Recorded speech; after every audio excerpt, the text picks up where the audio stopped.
ఎరిమేలి నుంచి కరెక్ట్ గా శబరిమలకి 45 కిలోమీటర్లు ఉంటుంది. ఇక్కడ ఒక వింత పాయింట్ ఏంటంటే చాలా మంది అబ్జర్వేషన్ చేశారు, ప్రయాణం చేస్తాం ఒక 15 కిలోమీటర్లు నడిచాము అనే ఫీలింగ్ ఉంటుంది, కానీ చూస్తే 2 కిలోమీటర్లు నడుచుంటాం.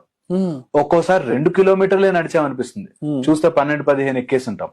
అండ్ ఎవరిని అడుగు ఎంత దూరం ఉంది పంబా అని అడిగితే ఇంకెంత వచ్చేసింది అంటాడు, కానీ నడుస్తూనే ఉంటాం. ఇలాంటి వింత వింత ఎక్స్పీరియన్స్లు శబరిమల కొండ మీద జరుగుతుంటాయి. నీ కర్మని బట్టి, నువ్వు చేసిన దీక్షా ఫలితాన్ని బట్టి మన యాత్ర మారుతూ ఉంటుంది. అదొక అద్భుతమైన సిస్టమ్. అండ్ నేను చూసాను చాలా మంది స్వాముల్ని ఇక్కడ గట్టిగా ఉంటారు, హట్టా కట్ట ఇంకేంటి పరిగెట్టేయచ్చు అన్నట్టుగా స్టార్ట్ అవుతారు. వాళ్ళు ఏదో ఒక రాయి గుచ్చుకునో ఏదో ఒక దెబ్బ తగులో మెల్లగా వెళ్తారు. కొంతమంది ముసలి వాళ్ళు ఉంటారు, వీళ్ళు ఏం నడవలేరు, ఇంకా అనవసరంగా పెద్ద పాదం తీసుకున్నారు అనిపిస్తుంది, వాళ్ళు టకటగా నడిచేస్తారు. సో అయ్యప్ప దగ్గర ఆ భక్తి శ్రద్ధలతో వెళ్ళడమే ముఖ్యం. ఇది ఒలింపిక్ పోటీలు కావు. కొండ ఎక్కేసా నేను 3 గంటలు ఎక్కా 10 గంటలు ఎక్కా గొప్పతనం కోసం కాదు.